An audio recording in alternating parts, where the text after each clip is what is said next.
আসসালামু আলাইকুম ক্ষুদ্র খামারি দর্শক। আজকে একটা ইম্পর্টেন্ট বিষয় আপনাদের সাথে কথা বলবো। সেটা হচ্ছে অ্যাকচুয়ালি এখন বাজে হচ্ছে রাত 10টা। তো রাত 10টায় মূলত হচ্ছে আমার রাতের খাবার সময়। আমি এই টাইমটাতে রাতের খাবার গ্রহণ করি।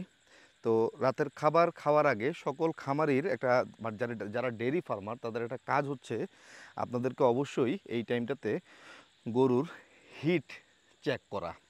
হ্যাঁ, আপনি সবসময় একটা কাজ করার চেষ্টা করবেন, সেটা হচ্ছে রাত 10টা এবং ভোর 6টা। হ্যাঁ, এই দুই টাইমে আপনি চেক করে দেখবেন আপনার খামারে বা আপনার শেডে কোনো গাবি হিটে আসছে কিনা। এই দুইটা টাইম হচ্ছে হিট চেক করার জন্য সবচাইতে উল্লেখযোগ্য সময়।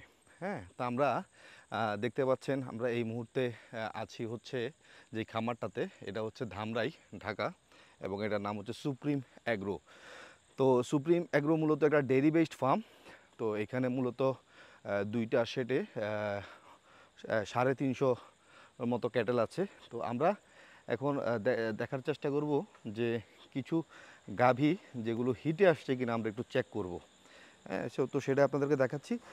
আর যে বিষয়টা নিয়ে আসলে আলোচনা করার চেষ্টা করব সেটা হচ্ছে আপনার গাভী হিটে আসছে কিনা, বা হিটে আসলে কীভাবে বুঝবেন যে সে হিটে আসছে। আর যদি সে হিটে না আসে তাহলে হিটে আনানোর জন্য আপনার করণীয় কী, কীভাবে আপনি বুঝবেন যে আপনার গাভীটাকে কি করলে হিটে আসবে, এই বিষয়গুলো নিয়ে কথা বলবো। এরপরে কথা বলবো হচ্ছে যে কিছু কিছু গাভী হিটে আসে কিন্তু কনসেপ্ট করে না। হিটে আসে কিন্তু কনসেপ্ট করে না, কারণ কি, এই বিষয়গুলো একটু আপনাদের সাথে আলোচনা করার চেষ্টা করব। আমি কোনো ভেটেরিনারি ডাক্তার না, জাস্ট অভিজ্ঞতা থেকে আপনাদের সাথে কিছু কথা বলার চেষ্টা করব। আমরা একে একে চেক করতেছি। তো গাভী হিটে আসার কয়েকটা লক্ষণের মধ্যে সবচাইতে ইম্পর্টেন্ট লক্ষণ যেটা, সেটা হচ্ছে গাভী ডাকাডাকি করে, হ্যাঁ, হাম্বা হাম্বা করে। আমাদের দেশি গাভীগুলো গুলো মূলত যখন হিটে আসে পুরো গ্রামের মানুষ টের পায় যে এই বাড়িতে এটা গরু হিটে আসছে। কিন্তু এই উন্নত জাতের গাভী যেগুলো আছে এগুলাতে একটা সমস্যা, এরা সব গাভী এরকম চিল্লাচিল্লি করে না, এবং এই চিল্লাচিল্লি না করার কারণে এদের হিটটা অনেকে ধরতে পারে না। তো প্রথমত আপনি খেয়াল করবেন যে গরু যখন ডাকাডাকি না করে তখন আপনাকে খেয়াল করে দেখতে হবে গরু মল ভাঙতেছে কিনা, মানে হচ্ছে এটাকে বলা হচ্ছে মিউকাস। হ্যাঁ, মিউকাস নামতেছে কিনা, আমরা মল ভাঙাই বলি সবাই। তো এই মল ভাঙতেছে কিনা, যদি দেখেন যে হ্যাঁ গরু মল ভাঙতেছে তাহলে একটু খেয়াল করে দেখবেন হ্যাঁ মলের কালারটা কেমন আছে।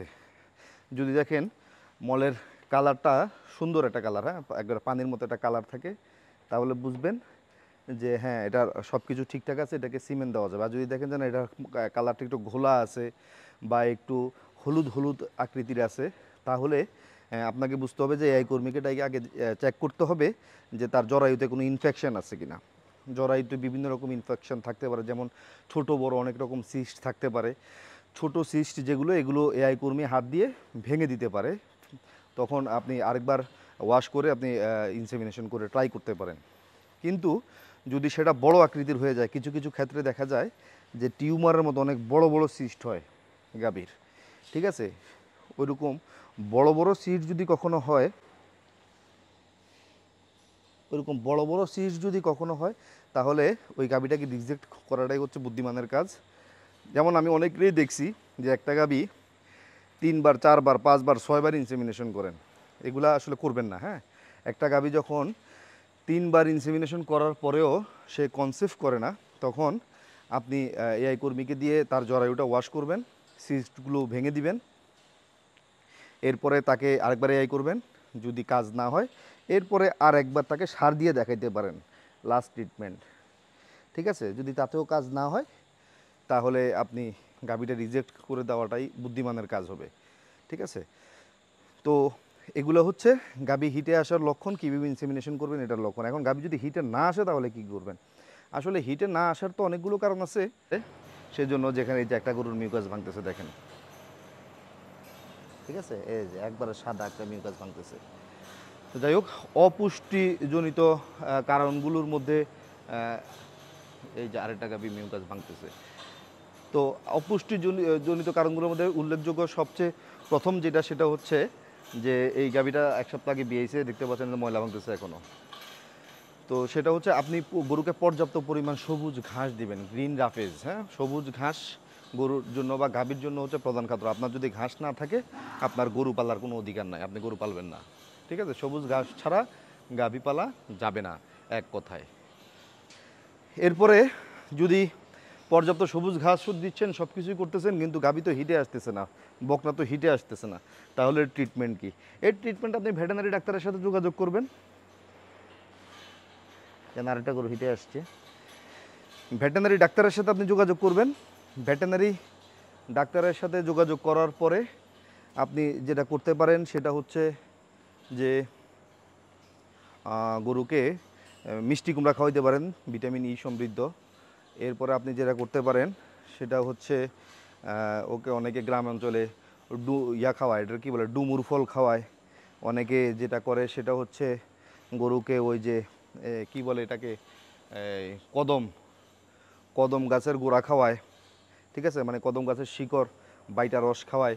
কিন্তু আসলে আদৌ এগুলোতে কোনো কাজ হয় কি না আমার জানা নাই, আমি আসলে এই সম্পর্কে জানি না, তবে আপনারা ট্রাই করে দেখতে পারেন। তবে আসলে সবচেয়ে ভালো হয় যেটা, সেটা হচ্ছে আপনি AD3 ইঞ্জেকশন ব্যবহার করবেন। এছাড়াও বিভিন্ন রকম হরমোন ইঞ্জেকশনগুলো পাওয়া যায়, এগুলো ব্যবহার করবেন। ভেটেরিনারি ডাক্তারের কিংবা AI কর্মীর সহযোগিতা নেবেন, গরু ইনশাল্লাহ হিটে চলে আসবে। গরু হিটে না আসার আসলে কোনো কারণ নাই, যদি সঠিক ট্রিটমেন্ট দেন গরু ইনশাল্লাহ হিটে আসবে। আচ্ছা, এখন গরুকে হিটে আনছেন, গরু বীজও দিচ্ছেন, কনসেপ্টও করেছেন। আচ্ছা, হিটে কীভাবে আসছে এটা কীভাবে বুঝবেন, এটা তো সবগুলো বলি নাই। মিউকাসের কথা বললাম, কোনো কোনো গরু আছে মিউকাসও ভাঙে না, তাহলে আপনি কীভাবে বুঝবেন যে আপনার এই গরুটা হিটে আসছে? মিউকাস যদি না ভাঙে, দেখবেন আপনার এই গরুটা পাশের গরুটার উপর লাফ দেওয়ার চেষ্টা করতেছে। তারপরে দেখবেন তার প্রস্রাবের রাস্তাটা একটু ফুলে আছে, প্রস্রাবের রাস্তাটা একটু তেল তেলে হয়ে থাকবে। ঠিক আছে, সে ঘন ঘন প্রস্রাব করবে।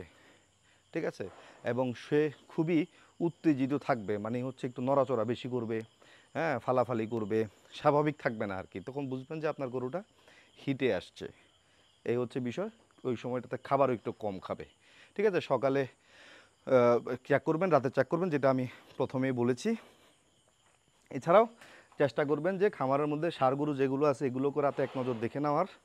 তার কারণ হচ্ছে আপনার গরুটা রাতে ঠিকভাবে রেস্ট নিচ্ছে কি না, হ্যাঁ, জাবর কাটতেছে কি না, সব কিছু একটু চেক করে নেবেন।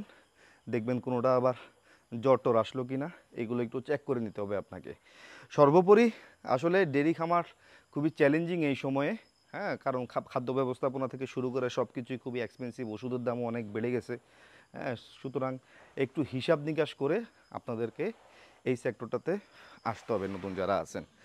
আর বলবো ডেয়ারি খামার যারা করবেন এটা খুবই চ্যালেঞ্জিং। সুতরাং গরু সঠিক টাইমে হিটে আসলো কি না, যেমন একটা গরু স্বাভাবিকভাবে 12 থেকে 13 মাস বয়সে, বকনা বাছুর 12 থেকে 13 মাস বয়সে হিটে চলে আসে, ম্যাক্সিমাম 2 দাঁত বয়স হওয়ার মধ্যেই সে হিটে আসবে।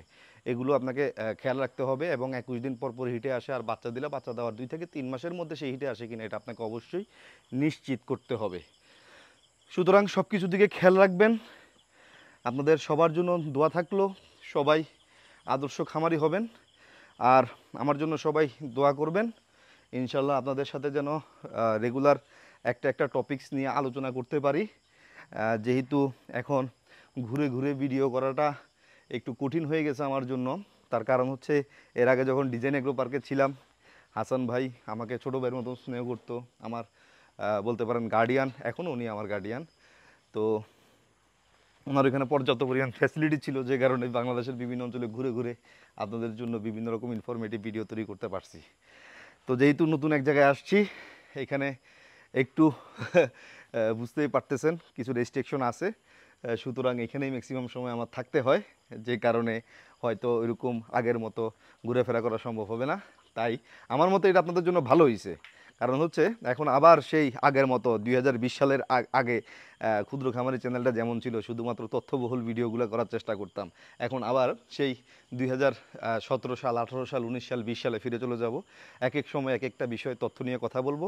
আপনারাও বিভিন্ন সময়ে বিভিন্ন প্রশ্নগুলো কমেন্টে করতে পারেন, এবং আপনাদের প্রশ্নগুলোর উত্তর দেওয়ার চেষ্টা করব। যেটা আমার পক্ষে দেওয়া সম্ভব না, সেটা অভিজ্ঞ কোনো ভেটেরিনারি ডাক্তারের কাছ থেকে জেনে আপনাদেরকে জানানোর চেষ্টা করব। বিভিন্ন চিকিৎসা বিষয়েও কথা বলবো, টুকটাক যতটুকু জানি আপনাদেরকে শেখানোর চেষ্টা করব। আমি যেটা জানি না আপনাদের কাছ থেকে শেখার চেষ্টা করব, এবং যেটা আপনারাও জানেন না সেটা অভিজ্ঞ কারো কাছ থেকে শিখে আপনাদেরকে শেখানোর চেষ্টা করব। তো সর্বোপরি আমার জন্য সবাই দোয়া করবেন। সবাই ভালো থাকবেন। হাঁপায়ে গেছি এবং সবার দাওয়াত রইল সুপ্রিম অ্যাগ্রোতে। এটা হচ্ছে ধামরাই আর জেলা হচ্ছে ঢাকা। সবার সুস্থতা কামনা করে আজকে বিদায় নিচ্ছি। ভালো থাকবেন। আসসালামু আলাইকুম।